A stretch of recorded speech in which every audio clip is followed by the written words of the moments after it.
You know, it wasn't until a couple of years ago that I was convinced that I wasn't very smart. And it's actually through my love affair with sleep that I discovered that I actually am. So let me walk you through that very quickly. I was horrible in maths in high school. Dreadful, the worst. And for some reason, I really let that define me into thinking that I wasn't very smart in general, even though I was always good in languages, I speak 4 of them fluently, and I was good at logic and philosophy, which I only figured out later is actually a form of math. Who knew?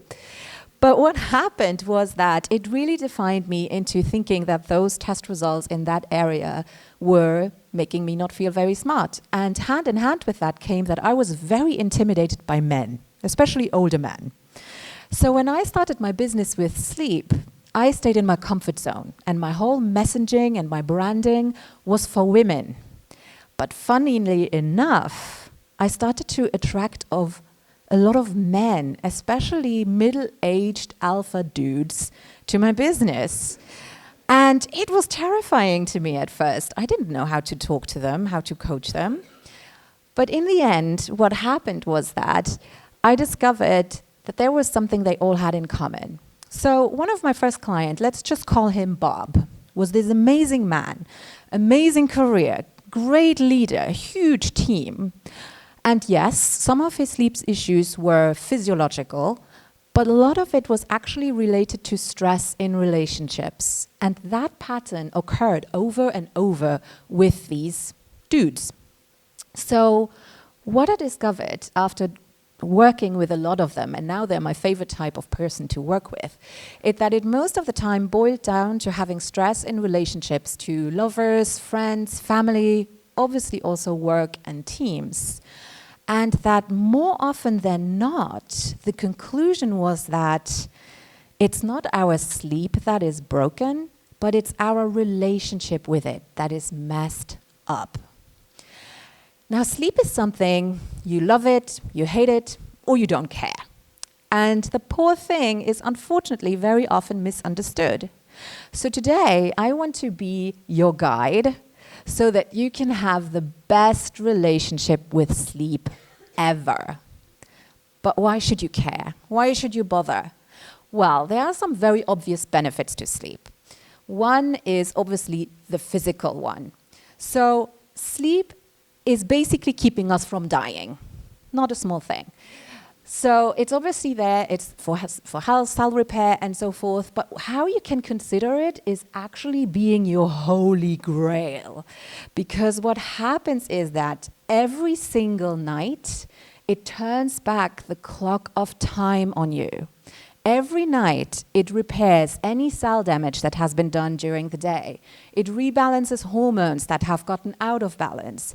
And if that were not to happen, you would be aging so much faster, and all the damage that would occur would be too much to cope.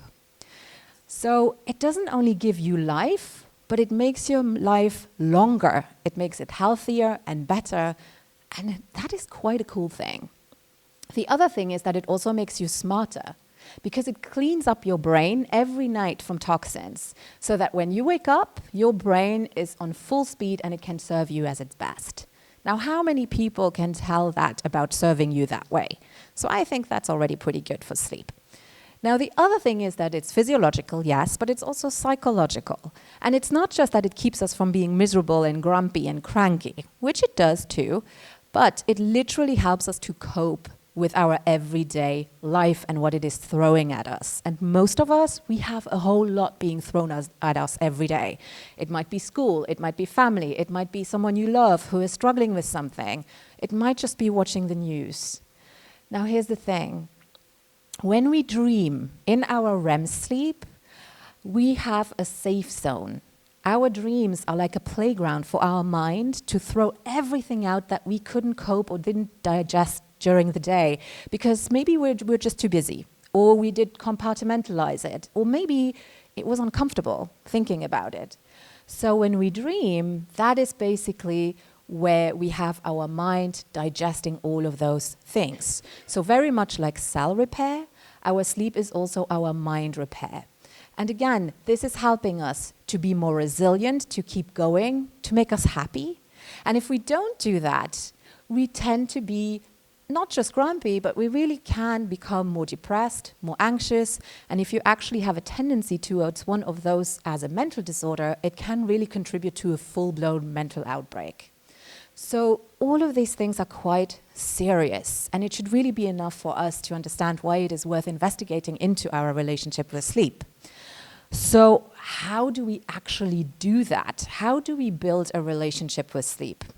Well, there's two ways of thinking about this. Number one is that we want to prepare our body as well as we can to sleep. And you can do that by taking care of your hormones, for example, because if your hormones are out of balance, sleep is most of the time one of the first things that goes out of the window. If you meet any menopausal woman, you will know that hormones are a big deal. But sometimes it can just be a small irregulation that makes it unbearable for sleep to feel welcomed. The other thing that you can do is that you take care of your microbiome. Your microbiome is basically all the bacteria that you have throughout your body, and it is directly connected to your sleep. It's also responsible, again, for hormone regulation, but also inflammation and your immune system. So make sure that it is in great shape, that you don't have any parasites or bacteria or fungi that is there, because it is irritating to your microbiome and it can really upset sleep. And actually, I see that that is happening a lot of the time with my clients. Interestingly enough, most of those are located in your gut, right here. And most of us, we don't think about it that way. Sleep is in our heads, isn't it? Well, no. Very often when we focus on the gut, we actually support our sleep as well. Make sure that you don't irritate it to something like food sensitivities. Make sure that you are able to absorb micronutrients. Maybe some of you have heard that magnesium is great for sleep. But what if you can't absorb it? What's the point? Another thing that I want you to consider is the following. I want you to think about how we deal with sleep throughout the day. So when we pimp our body, it's great for sleep. When we pimp our mind, it's great for sleep. So pimp your body, pimp your mind, and pimp your sleep. But the mind, how do we do it? Now, I like to think about this as a relationship in terms of dating. So we have our first date. It's all very charming. We're all very amused. And it can go well, but here's the thing. When I talk to people about their sleep issues, most of the time the things that they are suggested straight away is sleeping pills. And while there is a time and place for everything, sleeping pills can be a little bit full on if we compare it to a relationship or to a dating situation. Because in the end, it could be perceived as having your partner trying to bully you into submission, because it is sedation in the end. It is sedating parts of your brain to make you help sleep or rest. But would you really like it if you had someone slip you a roofie into your drink because they wanted to spend more time with you? I don't know. I think it might be a little bit full on for me, but maybe that's just my thing. The other thing is that very often people have a sleep study suggested. Sure, there's a time and place for everything again. But if we were to compare this to dating, it could be like a lady coming up to her dude and saying, look, my biological clock is ticking. How about you bring your genetic family tree next time, just to make sure that you have primo DNA material when I want you to put lots of babies inside of me. I'm pretty sure that guy would be out of there more quickly than you could count. And so I don't want you to be in a relationship or in a situation like that with your sleep. So I want you to have a different situation. So let's see how we can do this a little bit more smoothly before we take on the big guns and say sleeping pills or sleep studies. What can you do before? Now, I don't know if you know these two, but they are so cute. So these are the Fredricksons. And the Fredricksons have an amazing relationship. They've been married for a long time. And if you were to ask them how are you making this work? They would tell you that it's not just looking at things when they get difficult, but it's a continuous daily effort. Now, Mrs. Fredrickson prefers to waking up to the fresh smell of coffee, having her husband come in with a tray for breakfast in bed, rather than, being shouted at or having a harsh wake-up. And your sleep is exactly the same way. The way that you start your day and setting the tone is valid just as much for Mrs. Fredrickson as it is for your sleep. So instead of ripping it out, having your sleep wake up gently because you know how much sleep you need, when you need to go to bed, to wake up naturally, is just so much more gentle than having an alarm clock ripping it out of deep sleep. And again, it sets the tone of day. Then, if you were to ask the Fredricksons for lifetime advice, they would tell you it's not just when things get difficult in the end or when you've grown apart because there wasn't any communication. It's the little things throughout the lifetime. For sleep, it's the same thing. Don't just focus on it in the morning or in the evening, but what you should do ideally is to focus for it throughout the day. Sprinkle out your stresses throughout the day. So, what do I mean by that? Why don't you journal when you have something that's on your mind? Instead of bubbling it all up, keeping it all to yourself until nighttime, when you then dump it all out on sleep and expect it to take care of it. Even small things that you think are too trivial to care about, write it down. It doesn't need to be a whole sentence. It can just be a word. Even if you think this is too small to even care about, I'm so petty for even thinking about this. But let's say you go to your favorite restaurant or bakery and someone takes that last pastry that you really wanted and the guy before you just snatches it up and it is killing you. But of course you're thinking, I'm so stupid for just bothering about this stupid pastry. But it doesn't matter. Whatever is upsetting you has validity. So just write the word down, pastry. Or you don't even have to write it down. Take it, put it into a bubble in front of you and just see it and tell it, okay, you might be something that is upsetting my sleep tonight. I see you, I acknowledge you, now goodbye. And it doesn't even mean that it needs to make you angry. It could be something that makes you sad. It could be something that you don't understand. It could be something that you don't want to forget. Leave a voice memo, write it down, and just don't leave everything for sleep to take care of at nighttime. It's sometimes too much to handle. So make sure that you diffuse that.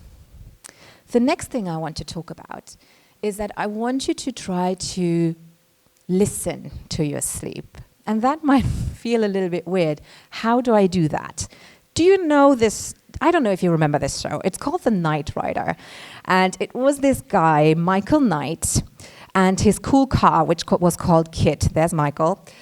And Kit was this supercar at the time with lots of buttons and things, and it was really flashy, and it could do lots of different things. Now, Michael loved his car dearly, but if he would see that there is an alarm light blinking on the dashboard, he would take Kit to the garage the next day. And most of us are the same way with our cars. We actually go to the shop immediately when we see that there's something wrong. But when it comes to us and our health, we usually push and push and push. When we start to not sleep or we have issues putting on weight or losing weight, we suddenly have migraines, we have brain fog. All of these things, we tend to go on and go on and go on. But here's the thing, it is exactly the same thing as having an alarm light on your car dashboard going on. If you're not sleeping, your sleep is telling you something, there's something wrong with it. So make sure that you have it checked out and look at it and listen to it and treat it with the love and the respect that it deserves so that you can have it functioning for you all over again. Just as much as listening, it's really important also to communicate to our sleep. So what do I mean by that? Now, I'm convinced that most parents love their children, hopefully. So that's the case most of the time. But I also think there is a difference when you have parents who actually tell their children that they love them versus those who don't. Children know that their parents love them. Sure, even if they don't tell them, there's lots of different ways. Personally, I don't really remember my parents telling me the words. I know that they love me dearly, but hearing those words is different. So with my daughter, I tell her all the time. She's 6 and she's already annoyed at me, but she gets it. It's the same thing with sleep. Communicate with your sleep. Most of the time we love our sleep, but we can be very frustrated with it. we can get angry at it. So a tip that I'm giving you here is to maybe write a letter to sleep. And it might sound crazy, but first write a complaint letter and tell it that you are so pissed off because it's never there when you want to try to fall asleep, or maybe when you wake up in the middle of the night, it's just gone and it doesn't come back. Or maybe it just wakes you up a little bit too early, like at 5 a.m. when you're still tired, and then you can't fall back asleep or something like that. Just tell it that it sucks. And then you write the love letter. And you tell it that you actually miss it and that you love the feeling you get when you wake up the next morning and it's been there all night and you feel like Superwoman or Superman and you look amazing and you're so much smarter, and that you miss it when it's not there. So just as we need communication, it's the same thing with sleep. It might seem silly, but it's an exercise that is amazing to do. And then the last thing I also want you to do is to make sure that you take breaks throughout the day. Because in order to do this, we need to take little breaks during the day. Naps are great too. Power nap, 20 to 30 minutes, by the way. But in this term, I want you to think about smokers. Now, bear with me. I'm not going to tell you to go and smoke, but if you know someone who's a serious smoker, they will take a cigarette break no matter what. Whether you are in a 5-star restaurant and it's between courses, or whether it is pouring rain outside, or whether you are in between flights and you have 0 transit time, they will get up to have their cigarette breaks. They will not apologize, and most of us, we will just accept it because we're used to it, even though it takes up a lot of time. Now, I'm not going to tell you to take up smoking, but I want to invite you to take on the same attitude of being unapologetic about personal breaks, just like they are. So we could say you could become a sleep smoker. Not telling you again to go and smoke. Don't do that. Also, if you don't smoke, don't tell people you're going on a cigarette break just in order to have a break. Like, I wouldn't recommend that. You don't need to tell anyone anything. Just put it into your agenda. 10-minute break. Go outside, have a little walk around the block. Maybe just go into your office and put on some headphones and an eye mask. It doesn't matter, but it keeps you from piling it all up until nighttime. And there's one thing that I love, and I know we are used to communicate and to be available all of the time, especially with all the tech that we have. We have our phones, we have email, we have everything. But there's this one thing, and I don't always recommend it. If we go back to dating, I don't recommend it. But it's called ghosting. Now, I don't know in case you haven't encountered ghosting, good for you. But if you are on the other side of ghosting, it really sucks. It basically means that the one person you try to reach is not answering to your emails, phone calls, texts, anything. They just ignore you. And in general, I would not recommend you doing this. But how about, though, we ghost the world? Sometimes just for a minute or so. And so right now, I actually want to do this with you.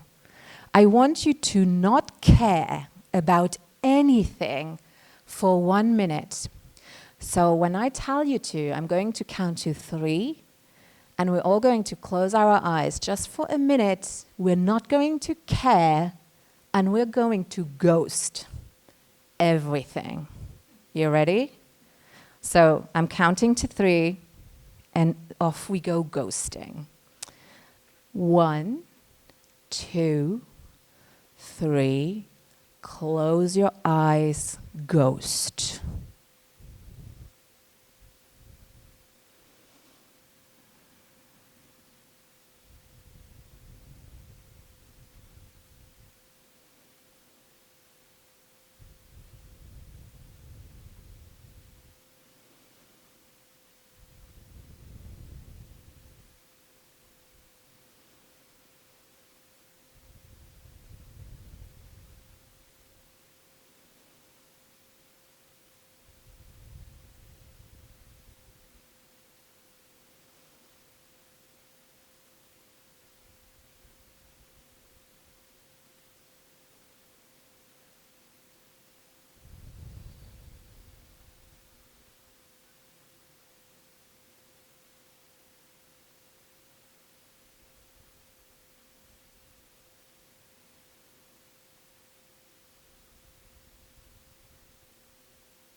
All right, we're done ghosting.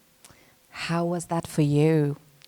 I can tell you, your sleep loved it. So today, you scored a lot of points in the game of sleep relationships. And finally, I hope that this has helped you to see that most of the time, it's not our sleep that's broken, it's our relationship, well done with it, that's messed up.